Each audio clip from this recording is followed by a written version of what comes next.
we are at week 35 and our continuing journey with David as he flees from Saul. At the beginning of the week, we find ourselves invited to Saul's pity party as he sits there sulking, nobody likes me, everybody hates me. And we see Doeg the Edomite stand up and give information to Saul of David's interaction with Ahimelech the priest. And as a result, we see that all but one of the house of Ahimelech is put to death. We see Abiathar, he escapes and he goes to David. And he brings to David an ephod, a linen ephod, which is what the priests would wear. And that linen ephod is something that will constantly remind David of this covenant that he and God have made. And we also see that throughout David's lifetime, occasionally he will take that ephod and he will don it as though he is a priest himself. And David has no fear of putting on that robe as a priest, although he's not from the line of the priesthood. And we saw in Hebrews that the priesthood, the lineage of the priesthood would change. It would change from the line of Aaron, and it would go, and from the line of Aaron and Levi, and it would go to the line of Judah. And David is from the line of Judah.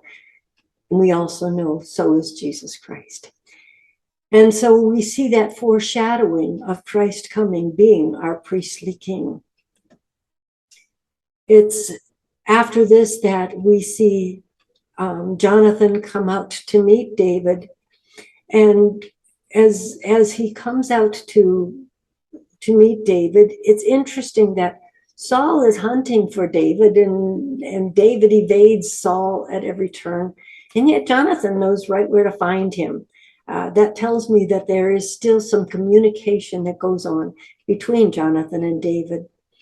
And when he comes to David, Jonathan comes to David in the wilderness of Ziph, Jonathan and David enter into a third covenant. We saw the first two covenants, the covenant that was between Jonathan and David, man to man. Then we saw the second covenant that was between the house of Jonathan and the house of David. Now we see this third covenant. I want you to listen to the words of this third covenant, because this pulls in an aspect that wasn't in the other two. In 1 Samuel 23, verses 17 and 18, listen to the words of the covenant. Jonathan says to David, "Do not be afraid, because the hand of Saul, my father, will not find you, and you will be king over Israel, and I will be next to you. And Saul, my father, knows that also." So the two of them made a covenant before the Lord, and David stayed at Horish while Jonathan went to his house. What was this covenant about? Do you notice that this covenant is about the time when David would rule as king? And Jonathan said, "And I will sit next to you." Obviously, that may have been Jonathan and David's plan, but this was not God's plan. I've often wondered what would have happened had they not made that third covenant. Who knows? We find that shortly after this, when Jonathan goes to his home and David goes to the stronghold, we find that there's a covenant now made between David and Saul. David is hiding out in En-Gedi, and if you look behind me, this is a picture of En-Gedi. Such a beautiful place. Once you go there, you can see why, of all the places in the wilderness, why David would choose En-Gedi to make his stronghold. There's water there, there's ibex there that cover the mountains. You can see why David wrote some of his songs even while he was there. And there's also rock badgers everywhere. Lovely, lovely place. And while David is hiding out in En-Gedi, we find that Saul is told where he's at, and Saul goes out once again, determined to kill David. And while he's there, when you're there, there's lots of caves in the area of En-Gedi, and Saul goes into a cave for some privacy to relieve himself, takes off his robe, throws it over in a corner, not knowing that David is over in that corner. And so while Saul is taking care of business, David cuts off the edge of Saul's robe. Saul goes out from the cave, and that's when David reveals that he's been in the cave the whole time and that he has spared Saul's life.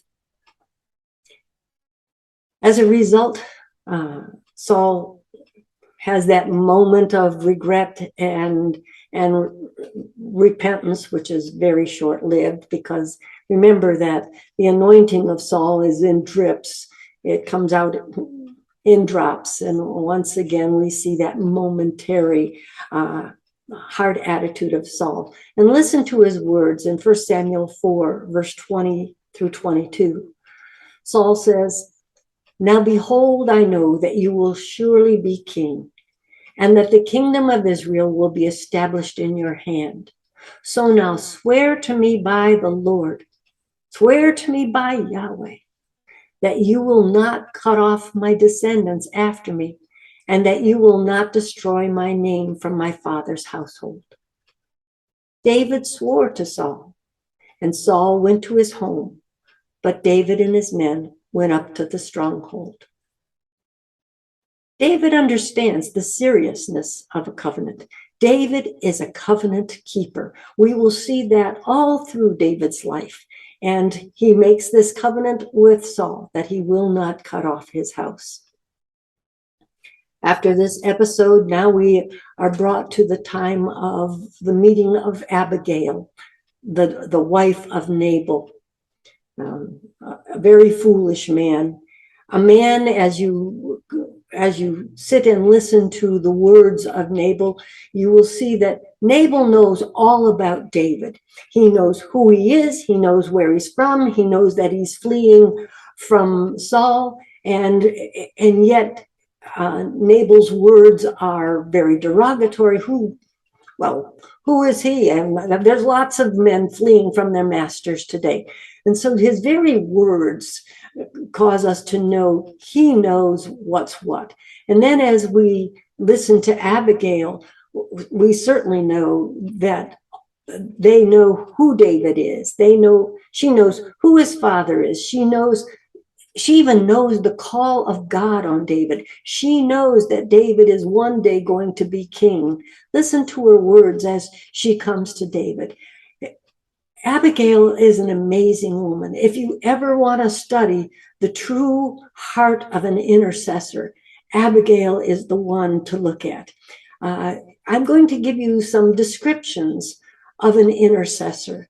And as you walk with Abigail and as you hear her words as she speaks to David, see if you can find each one of these attributes somewhere in the story and in the heart of Abigail.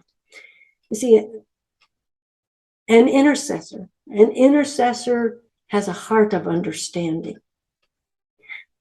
An intercessor deals with issues in the secret place.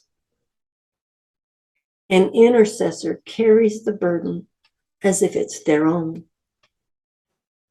An intercessor doesn't justify wrong. An intercessor understands and desires God's will. An intercessor is concerned with the king's reputation. And an intercessor intercedes according to the will of God. I will make that list available to you. So as you walk with Abigail through this scenario, I want you to find the heart of an intercessor in this lovely woman. And so we see that the outcome of that story is God's favor on her. And the answers, God brings an answer to her, probably very different than what she had anticipated. So I'll let you enjoy that story.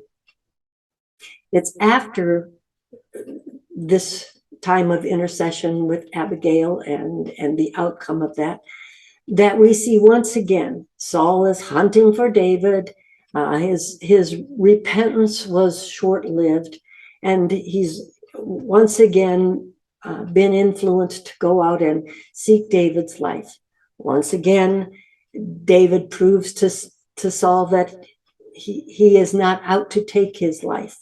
And so he goes into the camp while God puts a deep sleep over all of those in the camp, and he takes the spear that's next to Saul, and he takes the jug of water that's next to Saul, and then separates himself from the camp, only to wake Saul up and says, hey, look, I've got your spear, I've got your jug. Everyone who is your bodyguard should be put to death. If you don't guard the king, that was the penalty for not guarding the king. David realizes after this episode, if I stay here, sooner or later, Saul is going to find me and Saul is going to kill me.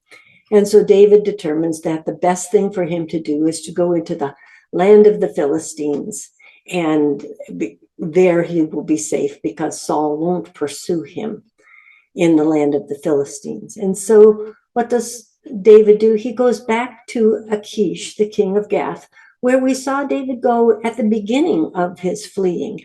This time when he goes to Achish, king of Gath, Achish knows that Saul is David's enemy, and he takes David in. And we see that Achish also gives David and his men a city that they can live in as their own. And he gives him Ziklag. And Ziklag becomes important even throughout David's life. We also find that as David goes to Ziklag, it's that the Philistines are going to go against Saul, and David and his men are ready to go and fight with Achish. And as Achish shows up to the battle, we know that the lords of the Philistines say, you may trust him, we don't. What happens in battle? Will he turn on us and side with them? And so we see that David and his men are sent back to Ziklag. And that rejection actually becomes a blessing for David and his men. So we find that when they come back to Ziklag, they find that their town has been raided and burned, and their families have been taken away. And who is it that has come and raided the city of Ziklag? It's the Amalekites. Remember when we were reading about Amalek, and we saw that from Amalek would come the Amalekites. And I had mentioned back then, keep that name there, because we're going to see that the Amalekites are a real thorn in Israel's flesh for the days to come. And remember that Saul had been told to wipe out the Amalekites, and he failed to do that. And as a result of that, now we see David and his family and his warriors' families suffer the consequence of Saul's disobedience. But because of the rejection of the Philistines, David and his men are able to go back, find out what happened. And during this time, David hits his lowest ebb when he sees that his family is taken, his men's family are taken, his men are turning against him because of the pain and the sorrow that they're dealing with. What does David do when in the midst of his own pain and the rejection of his men? Listen to the words that are spoken to us in 1 Samuel 30, verse 6. It says, moreover, David was greatly distressed because the people spoke of stoning him, for all the people were embittered, each one because of his sons and his daughters. But David strengthened himself in the Lord his God. In the midst of all this bitterness, what does David do? Does he succumb to the wounds and the pain and the hurt No, it says that he strengthened himself in Yahweh, his God. And as a result of the strength that God gives him, David knows to go after and pursue these Amalekites. And as a result, they are able to retrieve all their belongings, and they are able to retrieve their families, and no harm has come to them. When you look at the booty from this raid that David and his warriors make on these this camp of the Amalekites, we find it is a great deal of booty that they obtain from this. And look at, as you're going through there, look at the number of people, elders and friends of David that he sends gifts to. So they retrieved much booty from that, and they were able to bring back their families. In the meantime, we now see the death of Saul. Once again, we see God's careful protection of David, because had David gone with the Philistines in this battle, David and his men would have been there during this time when Jonathan and Saul and Saul's other son was killed. What would David have done? Could he have watched as Jonathan was put to death? I have a feeling God knew David needed to be as far away from that battle as God could get him.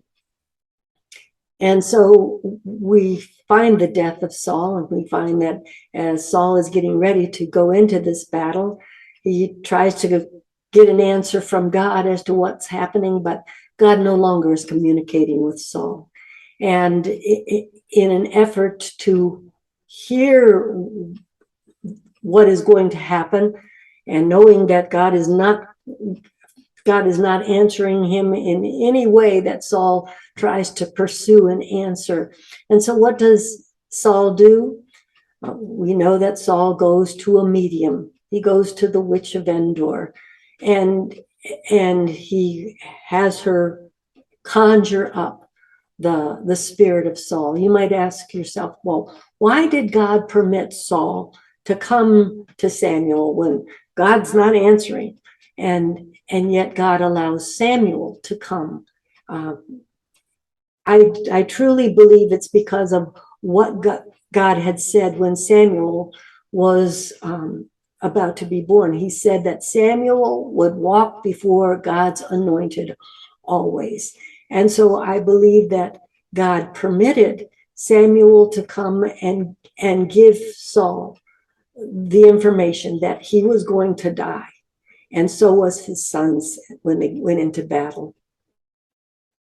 It's interesting to do a comparison here, because when Saul hears what's about to happen, and he's stricken by it, and the witch of Endor knows that Saul hasn't eaten all day, and she says to him, come on, sit down, I'll make you a meal. And she makes him a meal. And at first Saul says, no, I can't eat it at her table. But then his men persuade him. We constantly see Saul persuaded by the voice of men. And so what does Saul do? He sits down and he eats at the medium's table. When David was in distress, what did he do? He went to God's house and he ate at God's table. Now we see Saul. He's in distress. What does he do? He goes to the medium's house, the witch's house, and he eats at her table. What a contrast. And then we see as Saul goes into battle, that Saul is killed. Saul is wounded by the Philistines, but he isn't killed by the Philistines. As we read on in the story, we will find that that Saul, when he realizes he's not going to recover from his wounds, and so he tells his bodyguard to kill him, and his bodyguard says, I'm not killing you. Obviously, his bodyguard had learned some things from David and David's unwillingness to kill Saul. And so Saul falls on his own sword, and we see that as a result. So his bodyguard also falls on his sword. But we will find out as time goes on that although Saul fell on his sword, he's not dead. He still lingers. And we find that an Amalekite comes on the scene. And when the Amalekite, Saul calls him over and says, I've fallen on my sword, but my life still is within me. And so he begs the Amalekite to kill him. And the Amalekite looks and says, well, he's not going to live. And thinking that he's doing Saul a favor, he kills Saul. So when we look at who killed Saul, once again, we see it was an Amalekite. And once again, Saul is killed by the very thing that he was told to obliterate. When we see that the Amalekite, he leaves Saul, and he takes the crown, and he takes Saul's bracelet, and he comes to David. So why does David kill the messenger? Well, once again, David knows that, first of all, the Amalekites were, you got to remember, they're the ones who had just taken his family. Now he sees an Amalekite who was willing to take the life that David himself would spare. And so David orders the Amalekite to be put to death. It is not long after this that when David is brought the king's crown and his bracelet, that shortly after we find the men of Judah coming to David and making him king. We find David is king over the men of Judah for 7.5 years and reigns in Hebron. During that time, we also find that Abner makes Ishbosheth, who was also one of Saul's sons, who hadn't gone to battle, and he makes him king in Saul's place. Ishbosheth is king for 2 years. We're going to hear about Joab and his brothers, who are the sons of Zeruiah, and we're also going to hear about Abner, who is the commander, who was the commander of Saul's army. I'm going to give you a genealogy chart of both of these two men. And you might question as we continue on with David's life. And Joab plays an important part of David's life as David's commander. And why is it that Joab can totally disobey some of the things that David says? Any other man would incur David's wrath, but Joab's able to get away with some things that certainly another commander would not be able to get away with. And I'm going to make these two charts available to you. And I think as you look at these charts, you'll go, that's why. And the same with Abner. Who is Abner, and where does he fit in with Saul? And why did Saul make him his commander? Once again, as you look at these charts, I think you'll understand the relationships that are there and why things were the way they were. We find that shortly, 7.5 years later, that after Ishbosheth's death and after he's murdered, that now the men of all of Israel come to David and they make David his king. And David rules over all of Israel for 33 years. And so we find that David's reign lasts 40 years. 7.5 years he reigns in Hebron over the men of Judah, and 33 years he goes and he reigns in Jerusalem over all of Israel. As we continue on with David's life, I pray that his life will serve as an example to us, and that we will learn from David's life, and we will become image bearers of our King, Yahweh. And may his life be seen in our life as we have a heart after our God, as David had after his. Once again, see you next week.